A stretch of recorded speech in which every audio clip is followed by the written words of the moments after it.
오늘 본문을 보시면 육신이라고 하는 단어가 나옵니다. 이 육신이라는 단어는 다른 성경에도 나오는데 글자는 육신 똑같을지라도 크게 두 가지 뜻으로 사용이 되고 있습니다. 어떤 본문에서는 육신이 그냥 단순히 사람의 신체, 인간의 몸을 나타내고 있지만 오늘 본문에서는 육신이 인간의 죄된 본성을 가리키고 있습니다. 오늘 본문이 그런 의미로 사용되고 있는데 사도 바울은 특히 이 두 가지를 대조합니다. 인간의 죄된 본성을 가진 육신 그리고 하나님의 성령, 이 두 가지를 대조하면서 무엇을 따라 살지를 말씀하는 부분이 오늘 본문인데 6절 말씀에 육신의 생각은 사망이요 영의 생각, 이것은 성령입니다.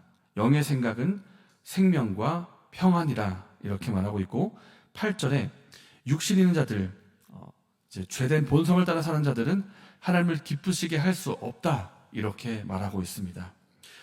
육신에 있는 자들은 하나님을 기쁘시게 할 수가 없습니다. 왜냐하면 조금 전 본 것처럼 죄된 본성을 말하고 있기 때문에 이 죄된 본성을 따라 죄악된 생각을 하고 죄악된 행동을 하고 그 결과도 죄이기 때문입니다. 그래서 육신을 따라 살지 마라라는 것을 사도 바울이 권면합니다. 이 내용이 12절 말씀에 있는데 함께 15절 말씀을 읽겠습니다. 그러므로 형제들아 우리가 빚진 자로 돼 육신에게 져서 육신대로 살 것이 아니니라. 사도 바울은 우리에게 육신대로 살지 말라고 말씀합니다. 육신대로 살지 말라. 이 권면에서 우리가 살펴볼 좀 특이한 표현이 있는데 오늘은 이 표현을 중심으로 말씀을 보고자 합니다. 바로 빚진 자라고 하는 표현입니다. 빚진 자. 우리가 빚진 자인데 육신에게 빚진 자는 아니다. 육신에게 져서라는 표현이 나와 있습니다. 여기서 육신에게 져서라는 표현인데 이것은 우리가 사람이 싸워가지고 싸움에서 져서 육신에게 진 이런 표현이 아니고 빚지다 할 때 그 지다입니다. 빚지다. 그러니까 사도 바울이 말하기를 우리에게는 육신에게 빚지지 않았습니다. 우린 육신에게 빚진 사람들이 아닙니다. 이렇게 말을 하고 있는 것입니다. 우리가 누군가에게 빚을 지면 어떤 관계가 이루어집니까? 채무자와 채권자의 관계, 그리고 갑과 을의 관계가 형성이 됩니다. 그리고 이때부터 빚을 진 사람은 을이 되어가지고 그 빚을 다 갚을 때까지 갑에게 예속되어서 갑의 지배를 받고 갑에게 끌려다니게 됩니다. 갑의 요구를 따라 살게 됩니다. 그런 것처럼 우리가 육신에게 빚을 지게 된다? 그러면 육신이 갑이 되고 우리가 을이 되는 겁니다. 그때부터 육신이 하라는 대로, 육신이 시키는 대로, 죄악된 본성대로 질질 끌려다니게 되는 것입니다. 그러니까 육신에게 빚지면 결국 죄악된 본성 따라 살게 되는 결과가 나는 겁니다. 그러나 바울이 말합니다. 우리는 육신에게 빚진 사람들이 아닙니다. 그러니까 육신 따라 살지 맙시다. 이렇게 말을 하고 있습니다. 왜 우리가 육신에게 빚을 지지 않았냐면 예수님이 그 값을 다 지불하셨기 때문입니다. 죄를 지은 모든 사람은 다 죄값을 치르게 되어 있는데 그 죄값은 죽음입니다. 사망입니다. 죽어야 돼요. 그 죄값인 죽음을 예수님이 대신 지불하셨습니다. 십자가에서 자기의 목숨을 들이심으로 우리의 모든 죄값을 다 지불하셨고 우리 대신에 죽으셨습니다. 그렇기 때문에 우리가 죄를 지었고 죄에 해당하는 값을 지불해야 되는데 그 모든 값이 다 지불되었기 때문에 우리는 더 이상 죄에 대해서 빚진 것이 없다는 것입니다. 죄에 대해서, 육신에 대해서 더 이상 빚진 것이 없기 때문에 이제는 더 이상 마치 빚을 지기라도 한 것처럼 육신에게 끌려다니지 말라 그렇게 권면을 하는 것입니다. 예수님은 우리를 죄에서 해방시켜 주셨습니다. 더 이상 죄된 본성인 육신을 따라 살지 않도록 우리가 지불해야 할 모든 값을 예수님이 대신 지불하셨습니다. 우리를 죄와 죽음에서 구원하신 예수님의 은혜에 감사드리는 저와 여러분 되시기를 바랍니다. 그러면 우리가 12절 말씀을 보면서 이런 질문이 또 나올 수가 있습니다. 그렇다면 12절에 나와 있는 빚진 자라는 것은 무슨 뜻입니까? 12절에 분명히 우리가 빚진 자라고 나와 있는데요. 이거 누구한테 빚졌다는 뜻입니까? 우리는 조금 전에 살펴본 것처럼 더 이상 육신에게 빚을 진 것은 없습니다. 예수님께서 다 값을 지불하셨기 때문에. 그러면 그 대신에 누구에게 어떤 빚을 지고 있는가? 예수님에게 빚을 지고 있는데 예수님에게 사랑의 빚을 지고 있습니다. 예수님이 우리 대신에 죄값을 대신 지불하셨기 때문에 더 이상 우리가 죄에 대해서, 육신에 대해서 빚을 진 것은 없습니다. 육신 따라 살 일도 없고 질질 끌어다닐 필요도 없습니다. 그 대신에 누구에게 빚을 지고 있는가?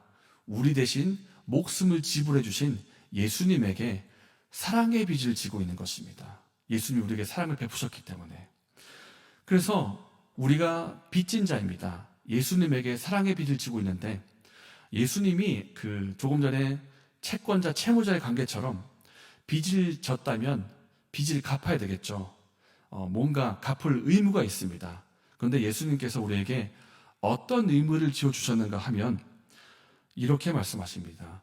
너희가 할 일이 있다. 너희가 할 의무가 있는데 그것은 성령을 따라 행하는, 성령을 따라 살아야 되는 그런 의무가 있다. 이렇게 말씀하시는 것입니다.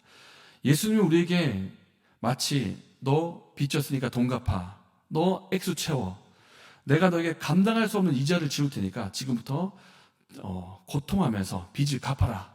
이렇게 우리가 감당할 수 없는 그런 의무를 지우는 것이 아니라 한 가지 말씀하시는데 성령을 따라 행하라. 이런 의무를 우리에게 주시는 것입니다. 그런데 사실 이것도 알고 보면 우리를 괴롭고 고통스럽게 하려고 하는 그런 의무가 아니라 우리 잘 되라고 주신 의무입니다. 13절의 말씀을 한번 읽겠습니다. 너희가 육신대로 살면 반드시 죽을 것이로되 영으로서 몸의 행실을 죽이면 살리니.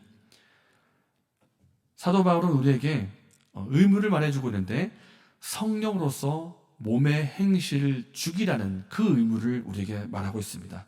여기서 몸의 행실은 무엇인가 하면 조금 전에 처음에 보았던 그 죄된 본성을 가진 육신입니다. 그러니까 죄된 본성 따라 육신의 행실을 행하면 그 결과가 무엇인가?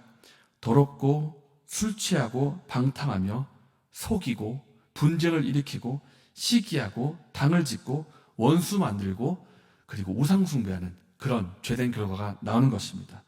몸의 행실을 따라 살면 결국 이런 결과가 나오고 하나님부터 멀어지게 되고 그 결과는 죽음이기 때문에 사도 바울은 말하기를 몸의 행실을 따라 살지 말라. 육신대로 살지 말라. 몸의 행실을 죽이라. 이렇게 말을 하고 있는 것입니다. 그런데 문제가 무엇입니까?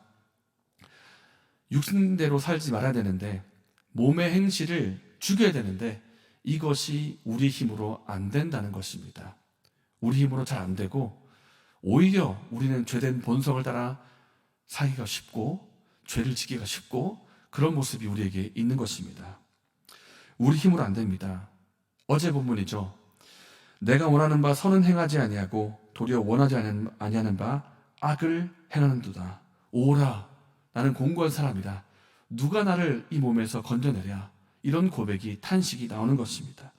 내가 선을 행해야 되는 것을 알고 있지만은 선을 행하지 못하고 원치 않는 악을 행하는 내 모습을 보게 되는 것입니다. 우리 힘으로 되지 않기 때문입니다. 그래서 사도 바울이 무엇이라 말씀하는가? 어제의 본문에서는 예수님 안에서라는 표현이 나왔고 오늘 본문에서는 예수님 안에 성령의 법을 따라 살아라. 그러니까 성령 따라 살아라. 이렇게 권면합니다. 너희는 성령을 따라 행하라. 그리하면 육체의 욕심을 이루지 아니하리라. 성령을 따라 행하라고 우리에게 말씀합니다. 이것이 우리에게 주신 하나님의 명령입니다.